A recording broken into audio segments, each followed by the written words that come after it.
안녕하세요. 오늘도 저희 채널을 찾아주신 모든 분들께 진심으로 감사드립니다. 이야기 시작하기 전 구독과 좋아요 부탁드립니다. 감사합니다. 그날 나는 사위의 집에 가서는 안 됐다. 문틈 사이로 보이는 사위의 혼자만의 위로, 방 안에서 들리는 신음, 사위의 물건은 엄청났다. 그 모습을 보고 난 뒤 나는 알 수 없는 흥분과 떨림을 느꼈다. 우리의 이야기는 그렇게 시작되었다. 비가 내리던 그 밤의 냄새를 나는 지금도 잊지 못한다. 습기와 흙이 섞여 만들어내는 특유의 눅진한 향기, 마치 오래된 상처 위에 다시 비가 스며드는 것 같은 냄새. 그 냄새 속에서 나는 다시는 열리지 않을 것만 같았던 문 하나를 마주하게 되었다. 그리고 그 문틈 사이로 새어나온 작은 울음소리가 내 세계를 완전히 뒤흔들어 놓았다. 그날 밤 나는 평소처럼 뜨끈한 찌개와 전을 챙겨 진우의 집으로 향했다. 장모가 사위를 챙기는 일, 그것은 내가 붙잡고 있는 마지막 존재 이유였다. 딸과 손녀를 잃은 뒤 나는 하루에도 수십 번씩 붕괴했고, 그럴 때마다 유일하게 나를 정상으로 되돌리는 건 내가 할 일이 있다는 생각뿐이었다. 그 일은 진우를 챙기는 것이었다. 말이 사위지, 사실 그는 이제 남은 가족의 전부였다. 현관 비밀번호를 누를 때까지만 해도 그저 평소처럼 밥을 차려주고 말없이 따뜻한 저녁을 건네고 그러다가 조용히 돌아올 생각이었다. 그런데 집안은 유난히 조용했다. 어둡고 싸늘했고 공기 자체가 멈춰 있는 것 같았다. 진우야? 아무 대답이 없었다. 나는 등을 곧게 세우고 집안을 천천히 둘러보았다. 전등을 켜려던 순간 아주 미약한 소리가 들렸다. 흐느낌인지 신음인지 도무지 구분되지 않는 떨림이었다. 나는 본능적으로 안방 쪽으로 걸음을 옮겼다. 손끝이 떨리고 발바닥은 얼음처럼 차가웠지만 몸은 멈추지 않았다. 오히려 그 소리에 이끌리듯 조용히 서서히 문 앞으로 다가갔다. 문은 단 1cm 남짓 벌어져 있었다. 그 작은 틈 사이로 희미한 조명이 떨어졌고 그 안에서 나는 평생 보아서는 안 될 장면을 봤다. 진우는 어깨는 격하게 들썩이고 있었다. 나는 진우의 물건을 보고 놀랐다. 내 안에 무언가가 꿈틀거리기 시작했다. 그 순간 나는 두려움보다 더 큰 감정을 느꼈다. 그리고 말할 수 없는 또 다른 떨림. 내 안에서 잊혀졌던 감정의 잔해들이 부서져 깨어나는 것을 나는 분명히 느꼈다. 떨리는 내 몸, 숨이 막혔고 뱃속 어딘가에서 뜨거운 것이 꿈틀거렸다. 30년 넘게 여자로서의 감각을 잃고 그저 엄마, 할머니, 장모로만 살던 내가 그 작은 문틈 앞에서 흔들리고 있었다. 이건 사랑도 아니고 욕망도 아니었다. 그보다 훨씬 더 원초적이고 더 비틀린 감정이었다. 이런 감정은 너무 오랜만이야. 넣어보고 싶다. 하지만 참아야 한다. 도망쳐야 한다는 이성의 목소리는 그 순간 아무런 힘을 가지지 못했다. 하지만 나는 결국 한 발짝 뒤로 물러났다. 그리고 또 한 발짝. 몸이 알아서 도망치듯 집 밖으로 달려나왔다. 비에 젖은 골목을 뛰어가며 나는 마치 누군가에게 들킨 부끄러운 죄인이 된 기분이었다. 집에 돌아와 거울 앞에 서니 내 얼굴은 젖은 머리칼에 휩싸인 낯선 여자의 얼굴이었다. 붉게 달아오른 뺨, 떨리는 손가락, 그리고 내가 가장 인정하기 싫었던 건 내 눈동자 깊은 곳에서 아직 완전히 죽지 않았던 강렬한 생의 본능이었다. 그날 밤 나는 처음으로 깨달았다. 내가 무너진 게 아니라 다시 깨어난 것일지도 모른다는 사실을. 그리고 이 금이 간 틈은 우리 둘의 삶을 완전히 다른 길로 끌고 갈 시작에 불과했다. 남편의 장례식을 치르던 그해 겨울, 나는 내 인생이 이미 한 번 완전히 끝났다고 생각했다.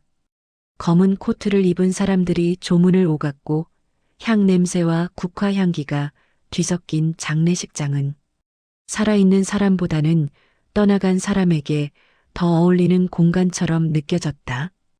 이제 어머니 곁은 제가 지킬게요. 그때 남편의 영정 앞에서 고개를 숙이며 그렇게 말하던 사람이 내 딸 지아였다. 환하게 웃으면 입꼬리부터 먼저 올라가던 아이. 어릴 때부터 말수가 적었던 아버지를 꼭 닮았던 아이. 남편을 땅에 묻던 날 나는 오히려 담담했다.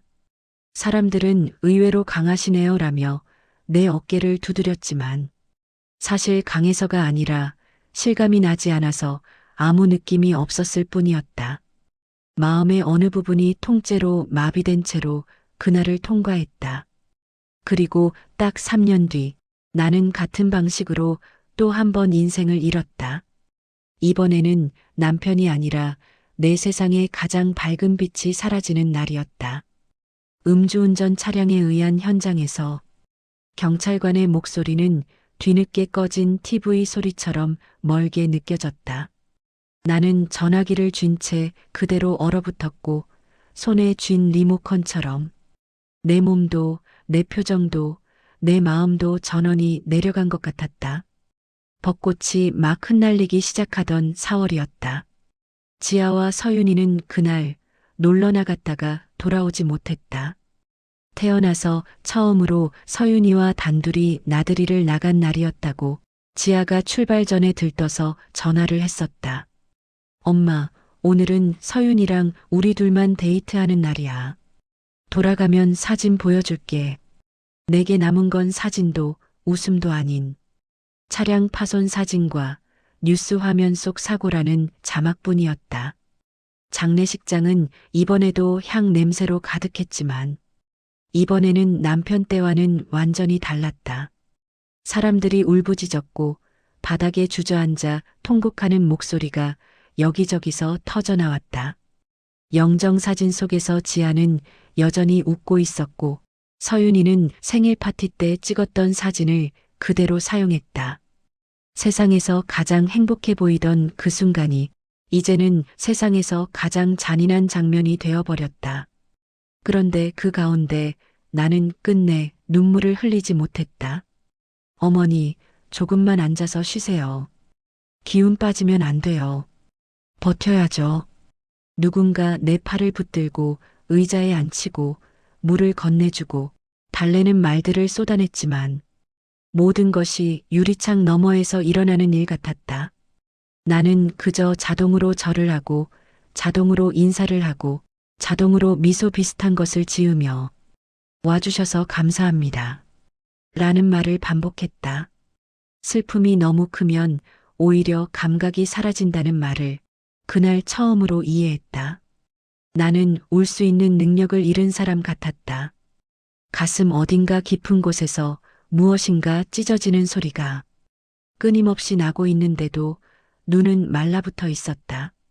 그 와중에 장례식장 한 구석에서 조용히 무너져 내리고 있던 사람이 있었다. 지아의 남편, 내 사위 박진우. 그는 영정사진 앞에서 거의 하루 종일을 떠나지 못했다. 딴 사람들은 잠시 나가서 담배도 피우고 식사도 하고 휴대폰도 보며 현실 세계와 연결된 끈을 유지하고 있었지만 진우는 마치 이곳에 영원히 뿌리를 내리겠다는 사람처럼 그 자리에서 움직이질 않았다. 밤이 깊어 사람들 발길이 뜸해졌을 때 나는 화장실에 가려다 우연히 그를 스쳐 지나쳤다. 그의 얼굴은 마치 여러 날을 울어온 사람처럼 퉁퉁 부어 있었고 시선은 영정사진에서 한치도 떨어지지 않았다. 진우 씨 조금만 들어가서 쉬어요.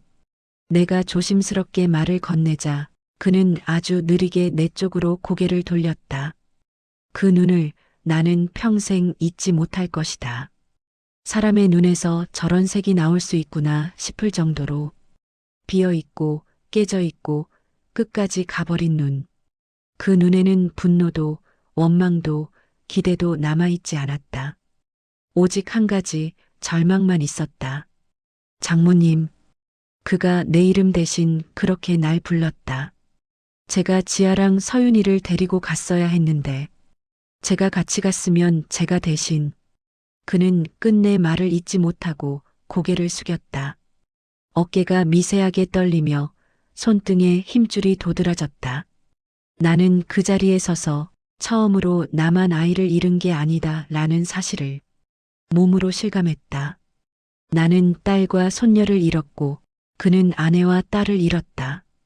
우리는 같은 사고로 인해 각자 다른 이름의 상실을 겪고 있었다. 장례가 끝난 뒤 집에 돌아와 거실 한가운데 홀로 앉았을 때 비로소 현실이 내게 쏟아져 들어왔다. 지하 방문은 반쯤 열린 채 그대로였고 서윤이의 작은 의자 위에는 아직 인형이 앉아 있었다. 싱크대에는 그날 아침에 헹궈둔 그릇 2개가 거꾸로 엎어져 말라가고 있었다. 그날 밤 나는 거실 바닥에 그대로 누워 새벽까지 천장만 바라보았다. 눈물이 나오지 않는 대신 가슴이 내부에서부터 끊임없이 심하게 두들겨 맞는 느낌이었다. 그리고 문득 떠오른 얼굴이 하나 있었다. 바로 진우였다. 그 아이를 이대로 내버려두면 안 되겠다는 생각이 불쑥 올라왔다. 그게 어머니로서의 책임감이었는지 아니면 지아의 마지막 흔적이라도 붙잡고 싶다는 본능적인 집착이었는지 나는 지금도 잘 모르겠다. 장례식이 끝난 지 며칠 뒤 나는 반찬통 몇 개를 들고 진우의 집 초인종을 눌렀다. 문이 열리자 깡마른 얼굴에 수염이 듬성듬성 자라있는 진우가 서 있었다. 장모님 오시지 않으셔도 되는데. 그의 말은 분명 사양하는 말이었지만 눈빛에는 말과 다른 무언가가 담겨 있었다. 마치 그래도 와주셔서 다행이다라고 말하는 것 같은 그런 미세한 안도감. 이것저것 좀 해왔어. 요즘 제대로 못 먹지? 나는 최대한 평소의 밝은 말투를 흉내냈다.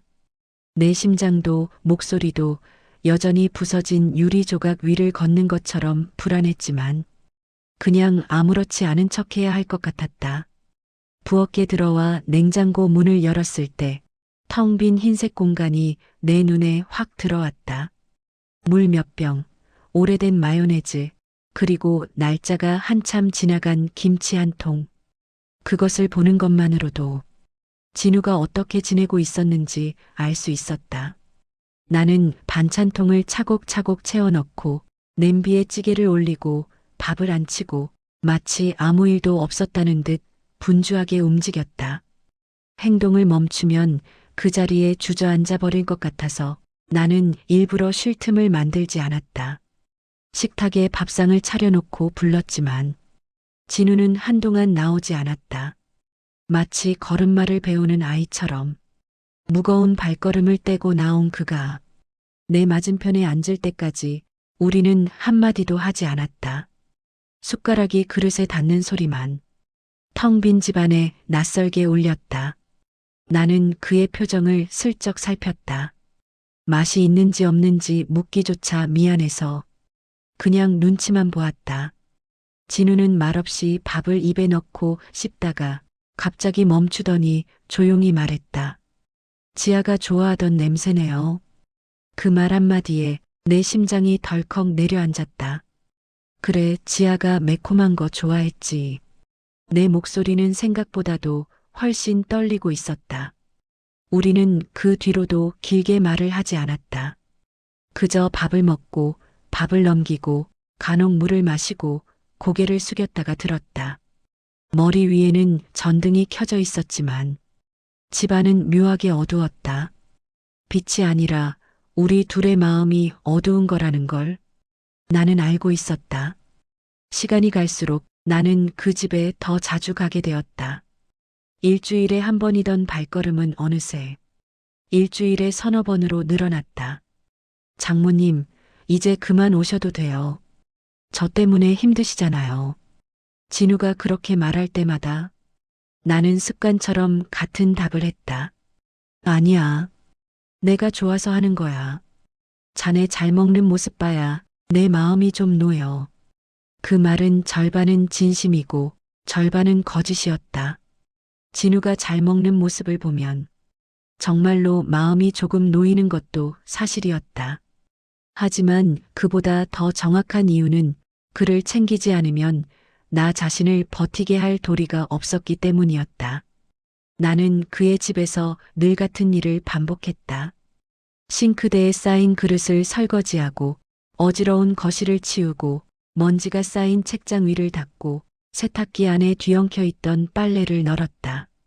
태그가 아직도 달려있는 어린이 옷들, 지아가 좋아하던 카디건, 둘이 함께 찍은 사진이 붙어 있는 냉장고 문. 그 모든 것들이 이 집의 시간이 장례식장에서 멈춰 있다는 걸 말해주고 있었다. 가끔은 그런 생각도 했다. 이 집에서 흘러가는 시간과 내 집에서 흘러가는 시간이 다르구나. 내 집은 너무 조용해서 벽식의 초침 소리가 유난히 크게 들렸다. 반면 진우의 집은 사람이 없는 집 특유의 눅눅한 정적 속에 보이지 않는 울음소리가 맴도는 것 같았다. 나는 이상하게도 그 정적 속에 있으면 내 안의 공허함이 조금은 덜한 것처럼 느껴졌다. 이제 와 돌이켜보면 아마 그때부터였을 것이다. 우리가 서로에게 사위와 장모라는 이름 이상의 무언가로 조용히 엮이기 시작한 시점이 연민과 죄책감, 책임감과 집착, 그리고 말로 설명하기 어려운 어떤 감정이 우리 둘 사이에서 천천히 뿌리를 내리고 있었다. 나는 그것을 그때는 알아채지 못했다. 아니, 어쩌면 애써 모른 척 했을지도 모르겠다. 우리가 이미 너무 멀리 와버렸다는 것을 되돌아가기에는 너무 깊이 서로의 폐허 속으로 들어와 버렸다는 것을 문틈 사이에서 그 장면을 본 뒤 나는 며칠 동안 세상을 피하듯 살아갔다. 휴대폰이 울리면 심장이 먼저 쿵 하고 내려앉았고 액정에 진우라는 이름만 떠도 전율처럼 몸이 먼저 움츠러들었다. 전화를 받지 않았다. 문자를 보지 않았다. 그의 집 근처를 가로질러 다니던 발걸음도 전부 다른 방향으로 돌려버렸다. 이유는 단 하나였다. 그를 마주하면 나는 아무것도 숨길 자신이 없었다. 나는 그날 밤 문틈에서 본 그의 절망을 잊고 싶었다. 아니, 정확히 말하면 잊어야만 했다.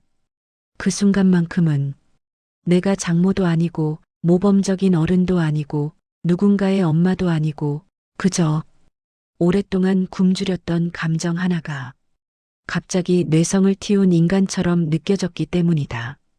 그 감정은 내가 30년 넘게 묻어두고 봉인해두고 아예 없는 척 살아온 감정이었다. 나는 그것이 다시 깨어나는 것이 너무 두려웠다. 그래서 도망쳤다. 이성의 이름으로, 책임의 이름으로, 그리고 그보다 더 정확하게는 내 안에 무언가를 두려워하는 마음으로. 하지만 도망칠수록 이상하게 그와의 기억은 더 또렷해졌다. 문틈 사이로 떨어지던 희미한 빛, 그날 본 사위의 모습, 그리고 그 모든 것을 내가 단지 지켜보기만 했다는 사실. 나는 잠을 잘 수 없었다.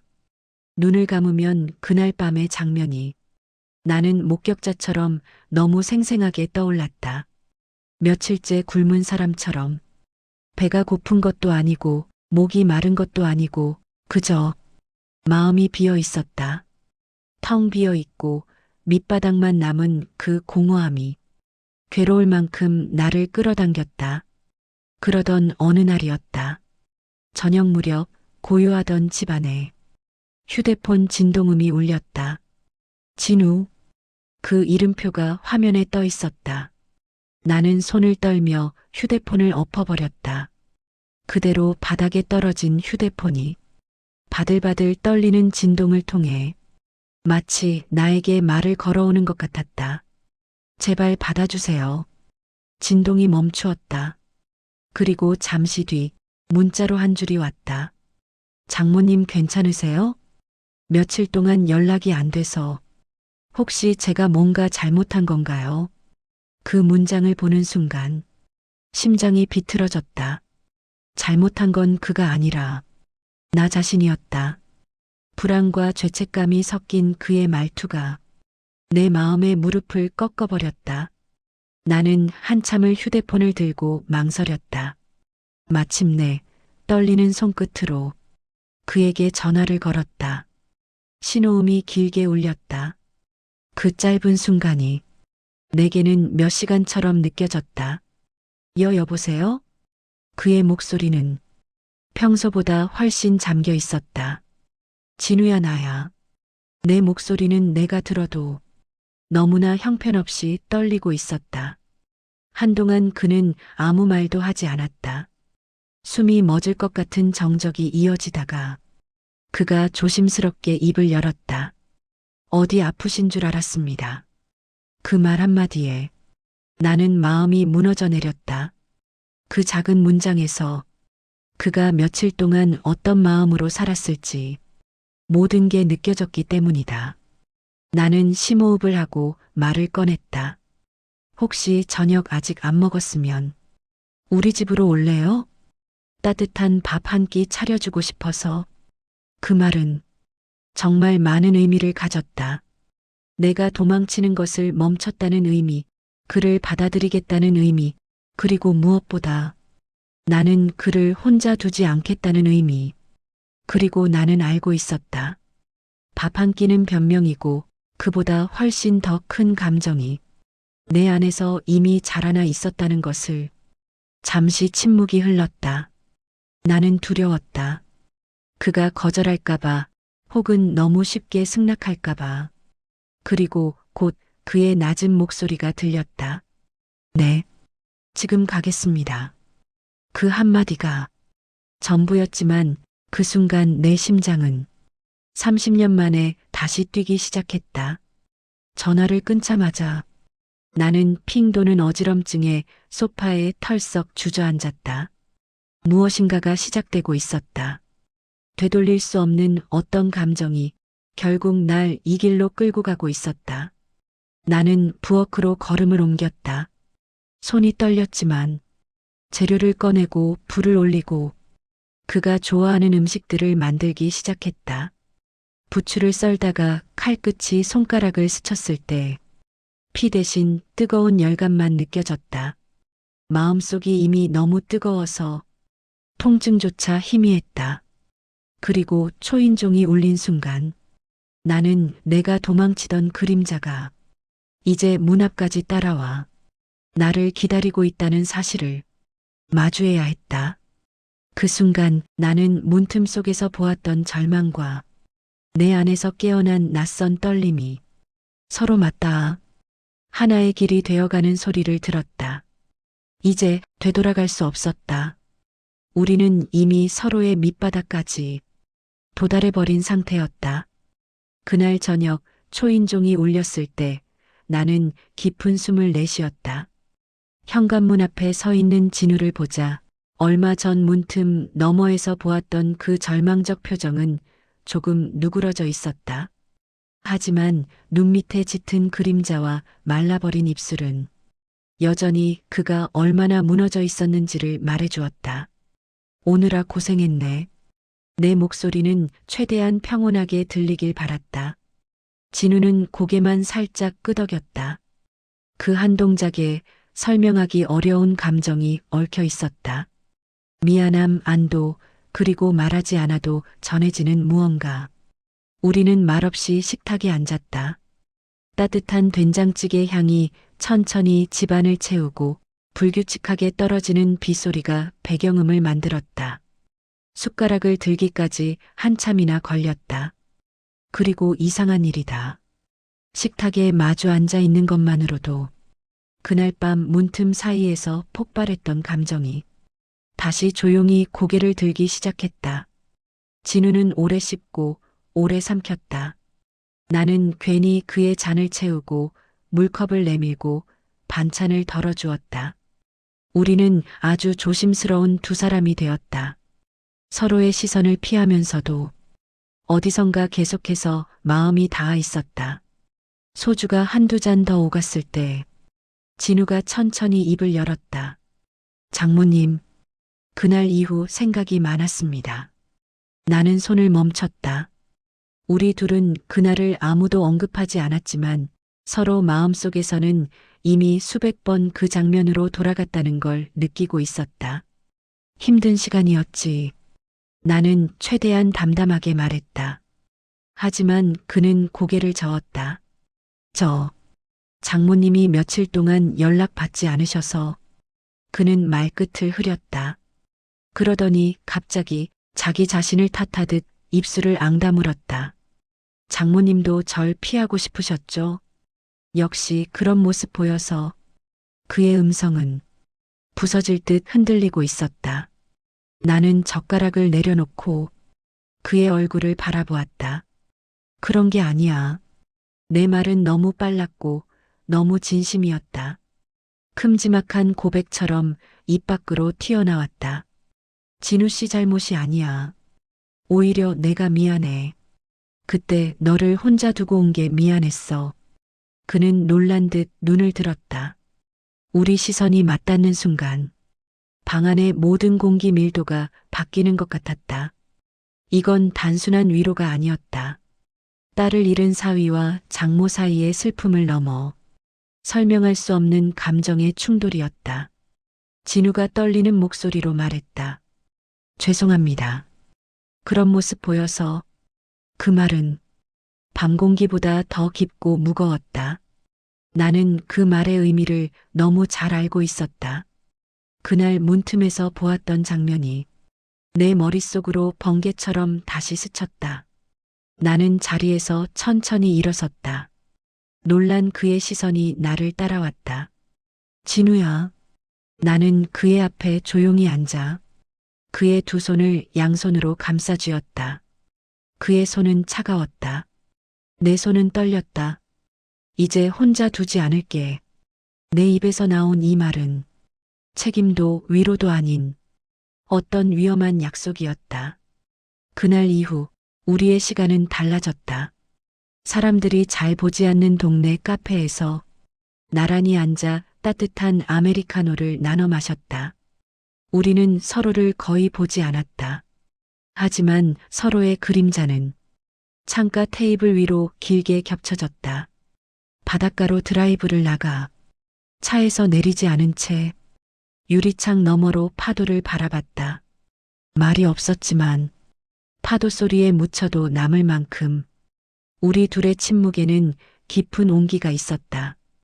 그는 가끔 내 집에 와서 소파에 기대어 책을 읽었다. 나는 그의 머리카락을 조심스럽게 쓸어 넘겼다. 처음엔 그저 어른으로서, 가족으로서의 손길이었지만 어느 순간부터는 말하지 않아도 서로 알아버린 어떤 감정이 그 손끝에 담기기 시작했다.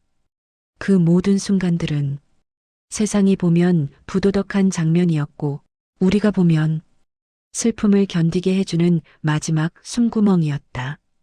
진우는 웃음을 되찾기 시작했다. 그가 한번 크게 웃을 때 나는 마치 잊었던 계절을 되찾은 듯 가슴이 벅차올랐다. 그러나 같은 시간 내 안에서는 불안이 서서히 자라났다. 거울 앞에서 화장을 하다가 문득 멈추는 순간들이 많아졌다.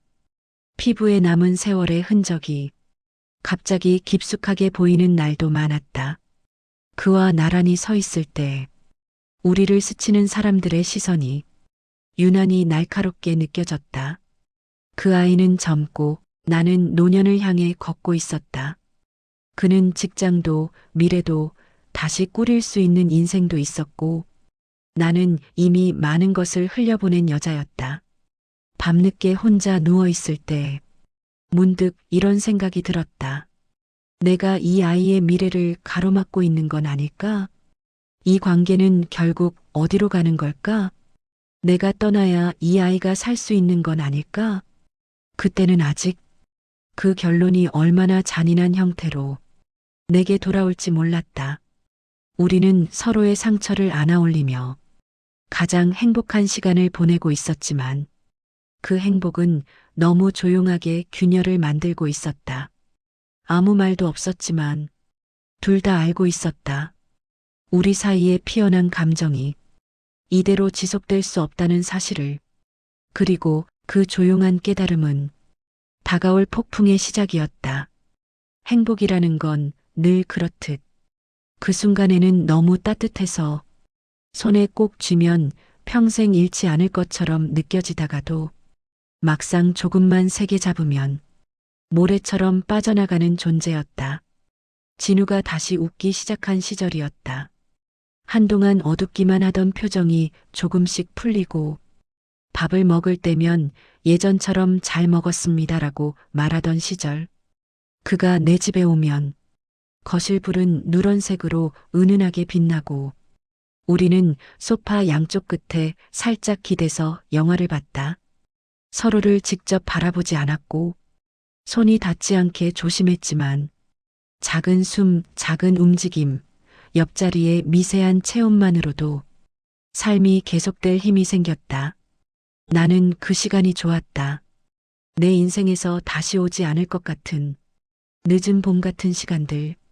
하지만 그 아름다운 시간은 오래가지 않았다. 어느 날 아침 햇살이 창문 틈으로 부드럽게 스며들던 날이었다. 나는 밤새 달처럼 잔잔하게 잠든 진우의 옆에서 눈을 떴다. 그 아이의 얼굴은 잠든 아이처럼 편안하고 따뜻했다. 붓기 없이 맑아진 눈두덩, 곱게 뻗은 콧날, 그리고 이제서야 조금 살아난 듯한 입술. 저 얼굴이, 저 평온한 모습이 너무나 고마웠다.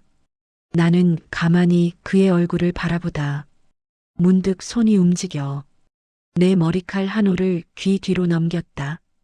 그 순간 그 손끝에서 그대로 멈춰버렸다. 거울이었다. 옆에 놓여있던 작은 스탠드 조명에 내 얼굴이 비쳤다. 밤새 비스듬히 베개 위에 누워있던 얼굴은 붓기가 내려가지 않은 눈밑 주름을 그대로 드러내고 있었고 광대 아래로 떨어진 살은 세월의 흔적을 숨기지 못하고 있었다. 며칠 전까지는 그저 살짝 피곤한 얼굴이라고 넘겼지만 그날은 달랐다. 진우 옆에 누워있는 나의 모습은 마치 짧게 반짝였다가 꺼져버리는 촛불 같았다. 그와 나 사이의 나이라는 현실이 내 얼굴 위에서 소리 없이 드러나고 있었다. 나는 천천히 일어나 침대 옆 작은 거울을 손에 들었다. 햇살이 비추는 각도가 내 가장 숨기고 싶은 부분을 잔인할 만큼 선명하게 드러냈다. 나는 곧 60을 넘기려는 여자고 이 아이는 30 몇 밖에 되지 않았어. 그 사실이 머릿속에서 말로 정리되는 순간 심장이 쿵 하고 내려앉았다. 갑자기 머릿속이 복잡해졌다. 내가 이 아이 인생을 망치고 있는 건 아닐까? 이 아이는 다시 결혼도 할 수 있고 아이도 가질 수 있고 미래가 무한한데 나는 이 아이에게 무엇을 줄 수 있지? 슬픔을 덜어준 것 외에 나는 대체 무엇이었지? 손끝이 떨렸다. 거울을 내렸을 때 내 눈에 비친 얼굴은 사랑에 빠진 여인의 얼굴이 아니라 현실을 뒤늦게 깨달은 여인의 얼굴이었다. 이 아이를 사랑한다면 붙잡는 게 아닌데 그 한 문장이 가슴에 못처럼 박혔다. 그날 이후 나는 모든 행복한 순간 뒤에 어둡고 날카로운 그림자를 보게 됐다. 진우가 내게 미소 지을 때도 내가 반찬을 건넬 때도 같이 드라이브를 할 때도 그의 웃음 뒤에는 항상 그가 다시 걸어야 할 젊은 삶의 그림자가 있었다. 나는 그 그림자를 볼 때마다 숨이 막혔다. 어느 순간부터 우리가 함께 거리를 걸을 때 나는 사람들의 시선을 의식하기 시작했다. 칼날처럼 차갑게 느껴지는 시선들. 그들은 우리가 누군지 알지 못하지만 나 스스로가 이미 떨고 있었기 때문에 모든 시선이 평가처럼 느껴졌다. 진우의 직장 동료에게 전화가 오면 나는 붙잡혀 있던 범죄자처럼 숨을 죽였다. 그 아이의 미래에 내가 얼룩이 될까봐. 그 아이는 아무렇지 않게 친구예요라고 말했지만 나는 그 단어 뒤에 내 이름이 결코 들어갈 수 없다는 걸 알고 있었다. 날이 갈수록 나 자신을 향한 미움이 커졌다. 내가 너무 이기적이었다. 내가 외로움을 참지 못해 이 아이를 끌어들인 건 아닐까? 내가 이 아이의 젊음을 슬픔이라는 이유로 붙들어 둔 건 아닐까? 그러던 어느 날 진우가 환하게 웃던 얼굴을 보고 나는 갑자기 가슴이 저릿해졌다. 그 웃음은 나를 향한 것이었지만 그 아이의 진짜 미래는 내 옆이 아닌 다른 어딘가에 있어야 했다. 그걸 깨달은 순간 나는 몸서리를 치듯 숨을 들이켰다. 내가 떠나야 한다. 이 단순한 문장은 내 삶을 통째로 꿰뚫어버리는 칼날이었다. 사랑하기 때문에 붙잡는 것이 아니라 사랑하기 때문에 놓아줘야 한다는 가장 잔인한 결론이 그날 내게 찾아왔다. 나는 그날부터 조용히 이별을 준비했다.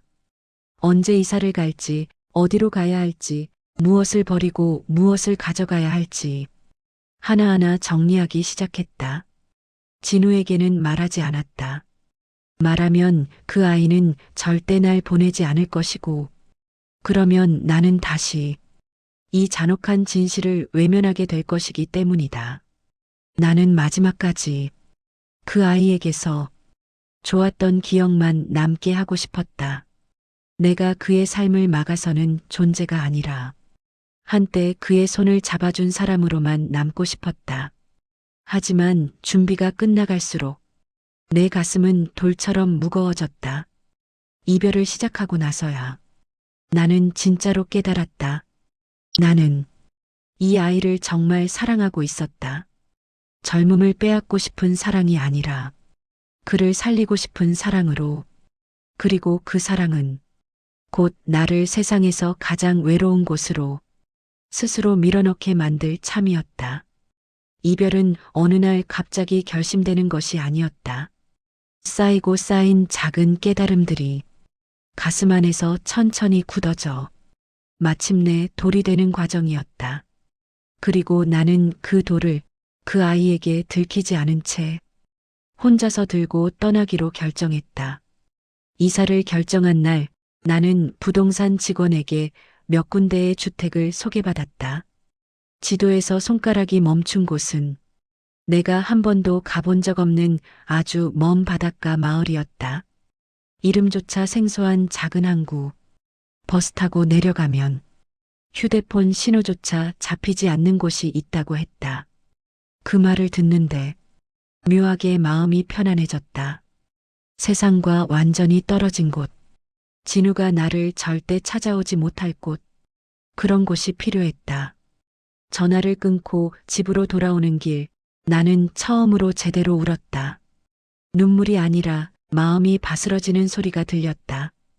이별하기로 마음먹은 뒤 가장 먼저 한 일은 우리의 마지막 시간을 준비하는 일이었다. 나는 평소처럼 아무렇지 않은 얼굴로 진우를 불렀다. 그날 저녁 우리는 그가 좋아하는 음식들로 가득한 테이블 앞에 마주 앉았다. 진우는 오랜만에 보는 듯한 환한 웃음을 띠고 있었다. 장모님 요즘 요리 더 잘하시는 것 같아요. 그가 장난스럽게 말하자 나는 웃는 척하면서도 속에서는 숨이 서서히 끊어지는 것 같았다. 이 아이가 오늘 이렇게 웃는 이유가 나 때문이라는 게 기쁘면서도 잔인했다. 식사 후 우리는 처음 함께 봤던 영화를 다시 봤다. 그날 그는 영화에 집중하기보다 내 어깨에 살짝 기대어 숨을 고르고 있었다. 그 장면이 그리 감당할 수 없을 만큼 따뜻해서 나는 소리 없이 눈물을 삼켰다. 영화가 끝난 뒤 집으로 돌아가는 차 안에서 진우는 내 손을 조용히 잡았다. 그 손은 처음 잡던 날보다 훨씬 따뜻했다. 그리고 불쑥 말했다. 수연 씨, 당신을 만나고 나서 전 다시 사는 법을 배웠어요. 정말로 고맙습니다. 그리고 그는 시선을 떨구며 입술을 깨물었다. 사랑합니다. 그 말은 내 심장을 완전히 부수는 마지막 일격이었다. 나는 그 말을 들으며 숨조차 쉬기 어려웠다. 나도 사랑했다. 이 아이의 삶을 살리고 싶을 만큼, 내 남은 생을 모두 걸 만큼. 하지만 나는 그 말을 목구멍 위까지 올렸다가 다시 삼켜야 했다. 대답을 하면 나는 그 아이를 떠날 수 없게 될 테니까. 그래서 나는 그저 웃기만 했다. 마음 깊은 곳에서 부서지는 소리를 들으면서 그날 밤 그 아이가 내 옆에서 잠든 뒤 나는 한참 동안 그의 얼굴을 바라보았다. 달빛이 커튼 사이로 새어나와 그의 얼굴에 가만히 내려앉았다. 그 아이의 이마, 콧선, 입술, 숨쉬는 곡선까지 나는 모두 눈으로 외웠다. 영원히 잊지 않기 위해. 오늘이 마지막이니까. 눈물이 베개로 떨어졌지만 나는 울음을 참았다. 내 울음이 그를 깨워 나를 붙잡게 만들까봐 그의 미래까지 망치고 싶지 않았다. 새벽. 진우가 출근한 뒤 집안에는 따뜻한 체온이 희미하게 남아 있었다. 나는 그 온기를 마지막으로 느끼고 조용히 짐을 싼 뒤 그 집을 나왔다. 한 번도 돌아보지 않았다. 돌아보는 순간 나는 다시 그 아이의 품으로 돌아갈 것 같았기 때문이다. 집으로 돌아와 작게 남은 짐까지 모두 정리하고 휴대폰 번호 변경을 신청했다. 그리고 마지막으로 진우에게 문자를 보냈다. 진우 씨, 나예요. 갑자기 떠나서 미안해요. 당신 덕분에 제 인생에서 가장 눈부신 시간을 살았어요. 하지만 우리의 인연은 여기까지가 맞는 것 같아요. 당신의 인생은 아직 길고 밝고 반짝여야 하는데 제가 그 길을 가로막을 수는 없어요. 부디 좋은 사람 만나 예쁜 가정 꾸리고 제가 받지 못했던 평범한 행복까지 모두 누리며 살아주세요. 당신의 행복을 먼 곳에서 언제나 빌게요. 사랑했어요. 내 모든 것을 다해 사랑했습니다. 문자를 보내자마자 나는 휴대폰 전원을 꺼버렸다. 그리고 가방에 넣은 채 버스에 올라탔다. 그렇게 나는 서울을 등지고 멀고 먼 남쪽 바닷가 마을로 내려갔다. 지금 나는 그 바닷가 마을의 작은 흰 집에 살고 있다. 아침이면 파도 소리가 벽을 가만히 두드리고 나는 텃밭에서 자라는 상추잎을 쓰다듬으며 하루를 시작한다. 낮에는 적막하고 밤이면 바람이 조금 쌀쌀하지만 삶은 단순하고 조용하다. 가끔씩 바람이 세게 부는 날에는 낡은 의자에 앉아 하늘을 오래 바라본다. 별빛이 떨어지듯 반짝이는 그 밤하늘을 바라보면 생각이 많아진다. 그 아이는 지금 어디서 어떤 얼굴로 살아가고 있을까? 나를 원망할까? 아니면 내 뜻대로 다시 일어나 새로운 삶을 살고 있을까? 나는 그 답을 평생 알지 못한 채 살아가겠지만 이제는 그 사실조차 괜찮다. 왜냐하면 나는 알고 있다. 그와의 사랑은 내 인생의 마지막 선물이었고 그를 떠난 것은 내가 그 아이에게 줄 수 있었던 마지막 사랑이었다는 것을. 나는 여전히 그 아이를 사랑한다. 하지만 이제는 바라볼 수 없는 자리에서 바다 끝에서 조용히 기도하는 사랑일 뿐이다. 부디 행복해라, 진우 씨. 정말 부디. 그날 밤도 지금 이 글을 쓰는 이 순간도 내 마음은 여전히 살아있다. 그리고 나는 내가 떠나온 그 모든 길 위에 감사함을 놓아둔다. 비록 금지된 사랑이었고 끝내 이룰 수 없는 사랑이었지만 그 사랑이 나를 살렸다. 그리고 이제 나는 그 사랑을 품은 채 나머지 생을 조용히 살아갈 것이다. 부디 그도 어디선가 웃고 있기를 바라면서 이야기가 즐거우셨다면 구독과 좋아요, 댓글 부탁드립니다. 저에게는 큰 힘이 됩니다. 감사합니다. 행복하세요.